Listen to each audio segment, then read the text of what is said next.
everyone, and welcome back to another episode of Candid Campbell. We're joined again by the wonderful Dean Campbell himself. So say hello to everyone. It's great to be here again. Oh, great. It's great to have you. Well, so to jump right into the show, graduation seems far away, but I'm sure it's on the mind of all the seniors graduating and all their parents, and it's such a huge moment in their lives. So how exactly, what is the planning process going into commencement? Planning for commencement actually starts right after commencement the previous year. We do a review of what happened in commencement, some of the things that we can improve and work on that. It's a major undertaking. You know, we have approximately 7,000 to 10,000 people here for commencement. So it's a big thing, and it's a wonderful day for the students, for their families, and everybody to celebrate their achievements. But planning is a long process, and Bev in the President's office really is the one who focuses and leads us on that charge.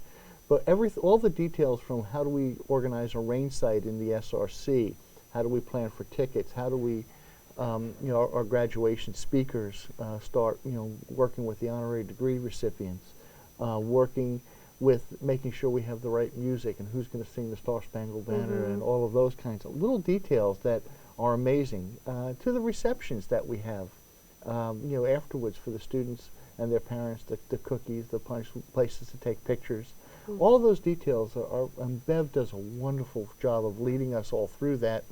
It takes a full year, and we do an awful lot. And maybe on one of the future shows we can bring Bev in and we can talk about graduation. Yeah, that would be wonderful. We should definitely do that the season before commencement comes up. So planning has already begun for this year's? It started last year after graduation. Wow. We know that every summer when the students go away, renovations happen to the dormitories, and like last year they did they updated the air conditioning and the heating systems. Right. So I know on the cover of the Rider News today there are pictures here of the plans that they plan on, the buildings that they're planning on starting this summer. So can you talk about what these are? Sure.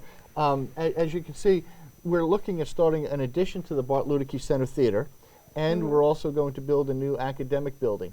The new academic building is going to be by Memorial Hall. And it's going to house classrooms, some faculty offices. Not quite sure which faculty offices yet, but they're going to be classrooms in there. It's going to be a wonderful new facility. It's going to be on right angles to Memorial Hall, so it's going to come on a right angle coming towards Kroner. Okay. Creating an L shape, and we're going to have a little plaza and a little quad there, so people can sit and talk and have a little place to meet, and it'll really be nice. The theater is going to be a full-service theater for music theater for the music theater program that we have. It's going to be state-of-the-art.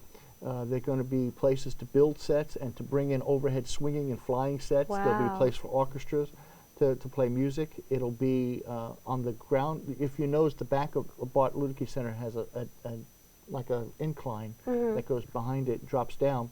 On the lower level will be a small theater and also a dance studio for rehearsals for dance and things too. So it's going to add some classroom space. It's going to add to our programs.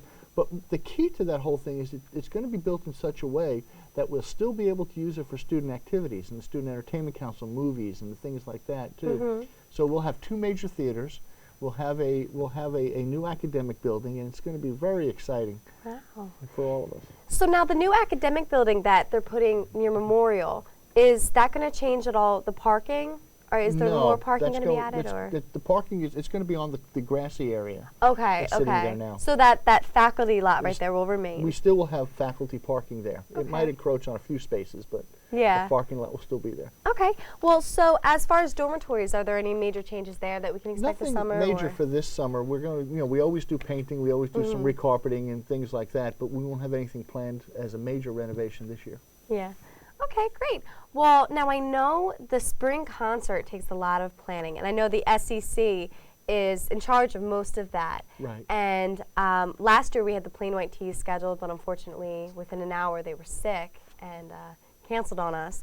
But so now, is there any planning from your end that goes into this spring concert? Well, the Plain White Tees was an unfortunate. They were actually on campus. They tried. They did their warm-up. The lead singer lost his voice, and so it's tough to have a band and sing when the lead singer can't speak. So That's what happened last year. So it was about an hour. We worked to about an hour before the opening act was supposed to come on, and they said they couldn't do it, and so we're sorry about that. There's a lot of planning that goes into that. The money comes from the student activities fees that every student pays. You know, your student government probably has about $850,000 plus to spend on student activities, clubs, organizations. SEC gets a large number of a large amount of money for that to do the programs like the concerts and stuff. And a concert is a very costly because not only do we work through an agent, through an agent that's been working with us for a long time.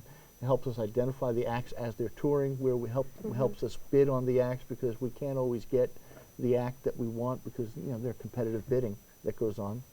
Helps us place the bids, helps us know what's in our price range. And for the most part, a good concert will run anywhere between 60,000 plus to put on by the time you have the staging, the lights, the security, everything that goes on with the concert. So there's an awful lot that happens with the concert, and we're really excited. Now, the students in the SEC do a very good job of surveying and trying to figure out what the students want. That's how I was going to ask, how exactly you pick who. Yeah, that's all done by the Student Entertainment Council, and they survey, and then they have to help students understand because most students will want the very top acts. We had Beyonce when she was with Destiny's Child years ago. Oh, I didn't know that. But we got them before her Say My Name came out. But we got her, actually, when she came, it was the #1 song, but we got it at a very low price because she wasn't well known then. We couldn't afford Beyonce now.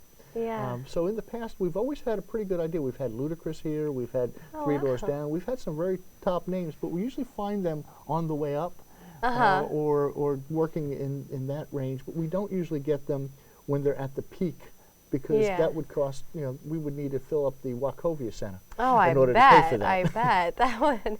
So now, with the plans for the new BLC Theater, I know usually the spring concerts happen in the SRC, is that right? So are they going to be then performed in that new theater? No, the BLC Theater is only going to hold 350 seats. Oh, okay. So for a concert, when we get over 1,000 people, we're not going to be able to do it there.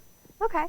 Alrighty, well that sounds good. I'm so excited to see who we have this year. I'm ready for the surveys. Yeah, it's be good. Oh yes, definitely. We have Beyonce, wow.